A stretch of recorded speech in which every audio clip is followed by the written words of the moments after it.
बोलून बोलून काय बोलायचे, किती इतरांचे राज खोलायचे, हे काय स्वप्न बघतील राष्ट्र निर्मितीचे, जे स्वतः शिवजयंतीत पिऊन डोलायचे. नमस्कार, मी विधी ज्योत्स्ना भास्कर बनसोड. राष्ट्र निर्मितीत युवकांची भूमिका या विषयावर आपल्या सर्वांसमोर माझ्या मनातील भाव आपल्या सर्वांच्या मनात पोहोचवण्याकरिता आज आपल्या सर्वांसमोर उपस्थित आहे. राष्ट्र काय आहे?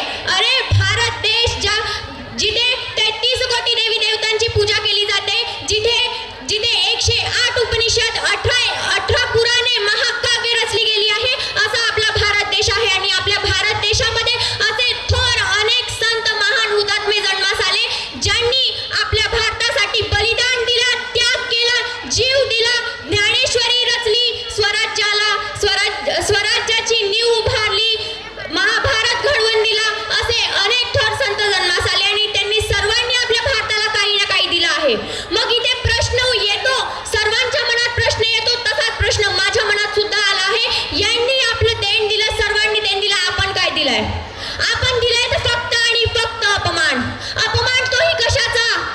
अपमान दिला आहे आजच्या युवकांमध्ये. युवक म्हटलं तर आठवतो संत ज्ञानेश्वर महाराजांनी वयाच्या 16व्या वर्षी ज्ञानेश्वरी रचली. वयाच्या 16व्या वर्षी छत्रपती शिवाजी महाराजांनी तोरणा गड जिंकला. वयाच्या 16व्या वर्षी ही लावणी तर आपण सर्वांनी ऐकली असेल ना, 16वं वर्ष धोक्याचं ग बाई, धोक्याचं. तर हा 16वं वर्ष धोक्याचं असतं. पण जर आपण आपल्या मनात ठरवलं की नाही, आपल्याला काहीतरी करायचंय, या देशाला घडवायचंय, आपल्याला आपल्या देशाची प्रगती बघायचंय, जिथपर्यंत आपल्या मनात ती आग पेटणार नाही, तिथपर्यंत आपला राष्ट्र एक महान राष्ट्र असा घडेल नाही. आणि हे करण्यासाठी फक्त आणि फक्त युवाच करू शकतो. युवा म्हणजे जो वायूच्या वेगाप्रमाणे प्रवाह करतो, तो खरा युवा आहे. ज्याच्या मनात अन्यायाविरुद्ध लढण्याची सामर्थ्य असते, तो खरा युवा आहे. पण आजच्या युवकांच्या हातात प्रगती नाही, तर हातामध्ये दारूची बॉटल, सिगरेट आणि खऱ्याची पुडी आहे. ही आहे आजची अवस्था. आजच्या युवकांची ही अवस्था आहे. आणि जर अशी अवस्था असली तर भारताची प्रगती नाही, पण अधोगती नक्कीच होईल. अरे आजकालच्या युवकांना दूर बसलेल्या मुलीच्या गालावरचा तीर दिसतो, तिने काय घातलंय हे दिसतं, पण पायाखालची धूळ आणि आपल्या देशाची कुठे अधोगती होत आहे हे दिसत नाही. ही आजची अवस्था आहे.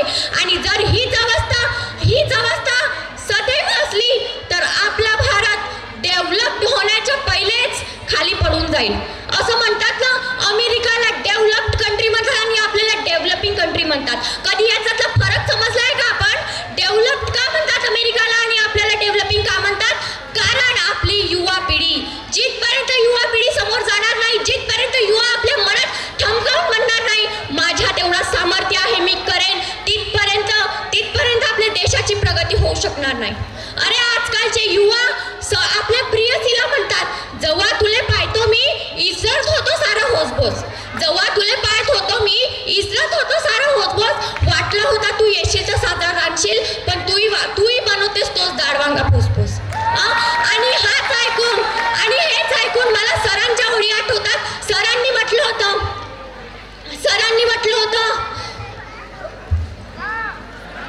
मला आठवत आहे आणि ते तुमच्या समोरच सांगणार आहे मी, कारण तुम्ही तेच युवकांमध्ये आणि तुम्हाला भविष्य घडवायचं आहे. पण तुमच्या हातात काय आहे ते आम्हाला दिसत आहे आताच.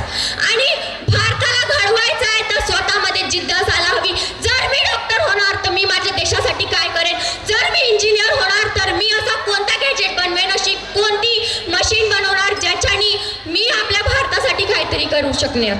असं जिथपर्यंत येणार नाही. आणि नेहमी वारंवार असं आपण का म्हणतो, राष्ट्र निर्मितीमध्ये युवकांची भूमिका, युवती का नाही करू शकत? असंही म्हणायला पाहिजे, राष्ट्र निर्मितीमध्ये युवतींची भूमिका का? युवती सुद्धा करू शकतात आणि हे त्यांच्यामध्ये दम आहे.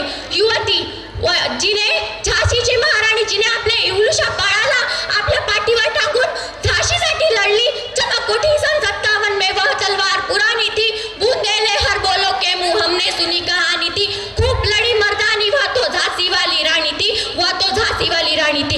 अशी झाशीची राणी तुम्हाला व्हायचं आहे, अहिल्याबाई होळकर व्हायचंय, जी आपल्या देशासाठी लढली. पण आजच्या मुलींमध्ये तेवढं सामर्थ्यच नाहीये. आजच्या मुली म्हणतात तुम्ही का रे, मुलांना म्हणतात तुम्ही का रे झेंडूबाम स्वतः चिखलात राहता, तुम्ही का रे झेंडूबाम स्वतः चिखलात राहता, टू व्हीलरचे स्वप्न सोडून हवाई जहाजचे स्वप्न पाहता, अशा म्हणणाऱ्या मुली आहेत. आणि जर या मुली आणि या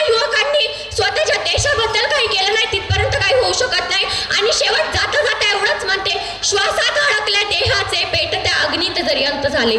श्वासात अडकत्या देहाचे पेटत्या अग्नीत जरी अंत झाले, अमर माझे शब्द प्रभावी भाषात रुजून ज्वलंत झाले, भाषात रुजून ज्वलंत झाले. धन्यवाद.